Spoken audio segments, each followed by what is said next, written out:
Hello बच्चों, कैसे हैं आप सब और क्या हाल चाल हैं आपके। तो आज बात करेंगे एसपीओएम की।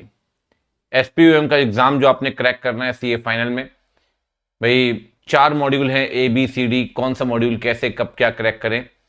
देखें, सबको मेथड तो पता है, एसपीओएम क्रैक करना है उसके बाद ये अपीयर हो सकते हैं आप एग्जाम में, बट कैसे क्रैक करेंगे सर।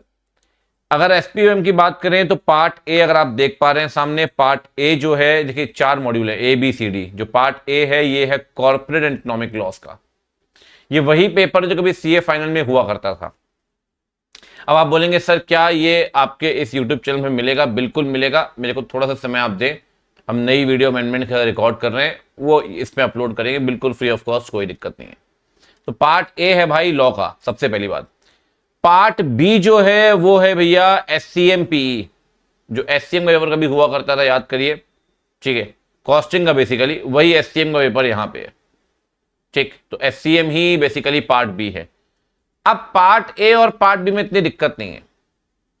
पार्ट सी और पार्ट डी में बच्चे बहुत कंफ्यूज हैं। रीजन बीइंग, पार्ट सी में अगर आप देखो ध्यान से तो पार्ट सी में भाई आपके सामने 10 पेपर दिख रहे हैं। अब इसमें से कोई एक सेलेक्ट करना है। अब देखो, पार्ट और ए बी में तो कोई ऑप्शन है नहीं। पार्ट ए में लॉ देना तो देना ही है, पार्ट बी में एससीए में तो है ही है, उसमें कोई ऑप्शन तो है नहीं। ऑप्शन यहां है पार्ट सी में, 10 पेपर है सर। और पार्ट डी में जब जाओगे तो आपको मिलेंगे 4। हमने ना थोड़ा वर्कआउट कर लिया ऐसे, ताकि आपके लिए इस वीडियो में चीजें बहुत आसान हो जाए, बहुत सिंप्लीफाइड हो जाए। तो मैंने क्या किया, मैंने पार्ट सी को कुछ इस तरीके से बना दिया।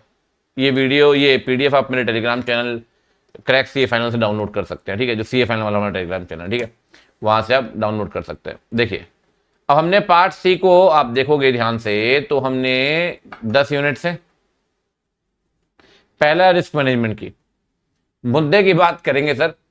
अब आप बोलोगे सर ऐसा बताओ जिसमें कम पढ़ना पड़े, चाहे वो सी हो चाहे डी हो, ऐसी यूनिट जिसमें कम पढ़ना पड़े। तो भाई मैंने पेज नंबर के साथ लिखा है, और प्रैक्टिकल उसकी क्या रेलेवेंस है वो भी मैंने साथ में लिखी हुई है। कई बार आपको लग सकता है शायद रेलेवेंस ज्यादा है, मैंने कम लिखी है, मैंने ज्यादा लिखी है, आपको कम लग सकती है, वो डिपेंड करता है सबके व्यू पॉइंट पे, तो कॉन्ट्रडिक्शन आ सकता है, बट जनरली जो रेलेवेंस मुझे सही लगी वो मैंने लिखा है। रिस्क मैनेजमेंट 9 यूनिट्स है। अगला जो सस्टेनेबल डेवलपमेंट है 5 यूनिट्स है। पब्लिक फाइनेंस में 10 यूनिट्स है। आईबीसी में 7 यूनिट्स है। इंटरनेशनल टैक्सेशन 7 यूनिट्स है। आर्बिट्रेशन कंसाइलेशन 4 यूनिट्स है। फोरेंसिक के अंदर 10 यूनिट्स है। वैल्यूएशन 6 यूनिट्स है। Financial services capital market 16। Forex 5। अब मुद्दे की बात अगर करें पेज नंबर की, तो आपका ध्यान सबसे पहले पता है किसमें जाएगा? सबसे पहले आपका ध्यान जाएगा रिस्क मैनेजमेंट में, उससे पहले आपका ध्यान जाएगा आर्बिट्रेशन में। और सबको पता है सर, बच्चे 2 ही ज्यादा सेलेक्ट करते हैं, एक international taxation, reason being taxation में आप वो लिंक है तो उससे आप कंफर्टेबल हो जाते हैं, बट सर आप देखो काफी ज्यादा कंटेंट पढ़ना पड़ेगा।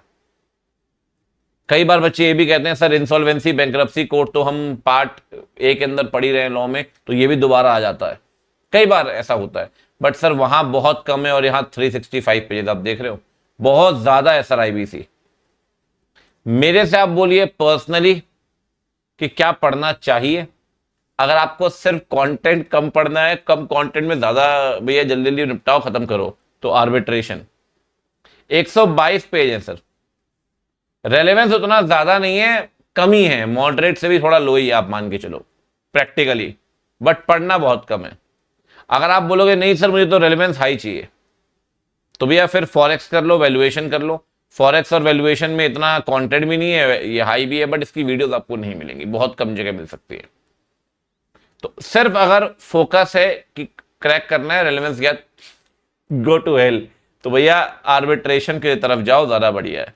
ठीक, बाकी आपको लगता है इंटरनेशनल टैक्सेशन पे काम करना है, कल को प्रैक्टिस करनी है, जॉब करनी है, या फॉरेक्स में जाना है, या फोरेंसिक में जाना है, वैल्यूएशन में जाना है, तो वो आप कर सकते हो, आपके ऊपर है। मैंने पेज नंबर लिखे हुए हैं, रेलेवेंस भी सामने लिखा हुआ है, हाई रेलेवेंस है, बिल्कुल हाई रेलेवेंस सर, बिना किसी संदेह के।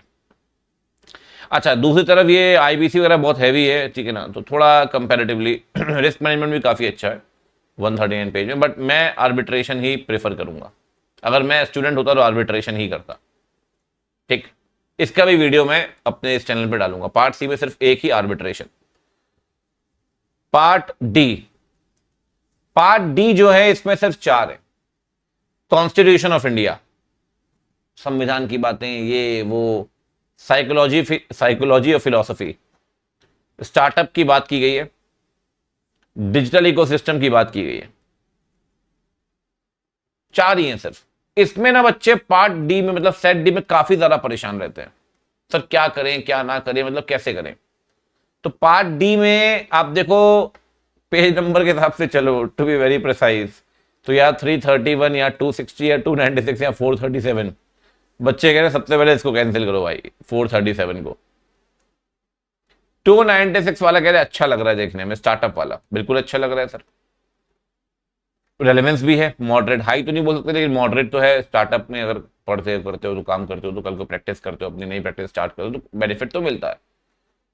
साइकोलॉजिकली फिलॉसफी बहुत ही कम रेलेवेंस है, बट जिन बच्चों ने दिया हुआ है, क्योंकि काफी सारा बच्चे यही ऑप्ट कर रहे हैं, मैं आपको बता रहा हूं, साइकोलॉजी वाला काफी ज्यादा बच्चे, कुछ स्टार्टअप भी करते हैं। कॉन्स्टिट्यूशन तो भैया मत ही फंसो वरना परेशान हो जाओगे, मैं सही बता रहा हूं। रेलेवेंस हमारे लिए ज्यादा, सीए बहुत कम है, अगर यूपीएससी वगैरह कर रहे हो तो बात अलग होती, तो यहां रेलेवेंस कम है सर कॉन्स्टिट्यूशन ऑफ इंडिया का, इस पे तो मत ही घुसो, और कंटेंट आप देख सकते हो। तो मेरे हिसाब से 1 और 4 तो वैसे ही कैंसिल कर दो। आपके सामने 2 ऑप्शन बचते हैं, सेकंड और थर्ड। अब आप बोलोगे सर इसका वीडियो में डालोगे, देखो जब मेरे लिए तो पॉसिबल नहीं है मैं इतना कुछ रिकॉर्ड कर पाऊँ, और भी चीजें चल रही है। My wife is also a CA, तो मैंने वाइफ से रिक्वेस्ट की, मैंने कहा बच्चों के लिए यार कुछ उद्धार हो जाए सेट डी में, तो अगर आप कुछ रिकॉर्ड कर सको तो कर दो, ठीक है ना। तो देखते हैं अगर शी एग्रीज तो हम वीडियो डालते हैं। और मेरा पहला टारगेट रहेगा साइकोलॉजी के लिए, साइकोलॉजी और फिलॉसफी, मैं तो बोल भी नहीं पा रहा ढंग से, साइकोलॉजी और फिलॉसफी, क्योंकि हम एक टॉपिक पढ़ाते हैं साइकोलॉजिकल, तो वो दोनों मिक्स कर रहा हूँ मैं, ठीक है। तो ये मोस्ट प्रोबेबली हम पुट करेंगे, ठीक है, अगले 2 महीने के अंदर देखिए लेकर आएंगे, पूरा टारगेट है, क्योंकि थोड़ा सा नोट्स बनाने में टाइम लगता है, स्टडी मैट्स अंडरलाइन करना तो बात अलग होती, ठीक है। थोड़ा नोट्स पे भी काम करेंगे, फ्री नोट्स दे देंगे, कोई दिक्कत नहीं, आराम से पढ़ो, कोई चिल जाओ, ठीक। तो इस पे हम कर सकते हैं सेकेंड, इस पे कर सकते हैं आर्बिट्रेशन, ठीक। और पार्ट ए और बी में तो कोई ऑप्शन है नहीं आपको, ठीक है। तो उम्मीद करता हूँ ये बहुत चीजें क्लियर हुई होंगी भाई। जो आपका धर्म संकट में आप फंसे होते कि मैं क्या करूं क्या ना करूं, कौन सा ऑप्ट करूं, तो भाई मैं फिर जाते जाते फिर यही बोलूंगा, पार्ट सी में या तो आर्बिट्रेशन ऑप्ट कर लो भैया, या रिस्क मैनेजमेंट की तरफ चले जाओ, ठीक। और अगर बहुत ही प्यार है इंटरनेशनल टैक्सेशन तो आप देख सकते हो, कंटेंट बहुत ज्यादा है, ठीक है, वरना ये दो, और वहां साइकोलॉजी और फिलोसफी की तरफ चले जाओ। उम्मीद करता हूँ हेल्पफुल रहा होगा, चीजें थोड़ी क्लियर हुई होंगी। अब क्या करना है, कैसे आगे बढ़ना है, वो आपको पता लगेगा, ठीक है, और डिसाइड कर पाएंगे आप भाई कौन सा पेपर देना है। और इस चैनल के अंदर मैं पार्ट ए, पार्ट सी और पार्ट डी तीनों को डालूंगा, पोस्ट करूंगा, but it will take some time around, मतलब सबसे पहले पार्ट ए डालूंगा, मतलब मुझे लगता है 20-25 दिन मुझे लग जाएंगे करते कराते, ठीक है। उसके बाद पार्ट सी और फिर पार्ट डी, ठीक। तो wish you good luck for exams, for preparation, और एसपीओ में फोड़ना है भाई। और सबसे इंपॉर्टेंट बात, मैंने एक वीडियो भी शेयर की थी कि एसपीओएम के जो मार्क्स हैं मार्कशीट में आने लग गए हैं, तो बिल्कुल ही लापरवाही मत करोगे, बिल्कुल ही कट ऑफ में पास हो रहे हो, अच्छे से थोड़ा पढ़ लोगे, अच्छे मार्क्स मिलेंगे। मार्कशीट में वो रिफ्लेक्ट करते हैं यार, सीए फाइनल की मार्कशीट में, और वो मार्कशीट लाइफ टाइम आपके पास रहती है। तो थोड़ी लापरवाही त्याग दो और एसपीएम में थोड़ा सा काम कर लो, बेटर रहेगा आपके लिए, ठीक है। तो मिलते हैं आपसे अगली वीडियो में, तब तक के लिए bye bye, take care, see you, good luck.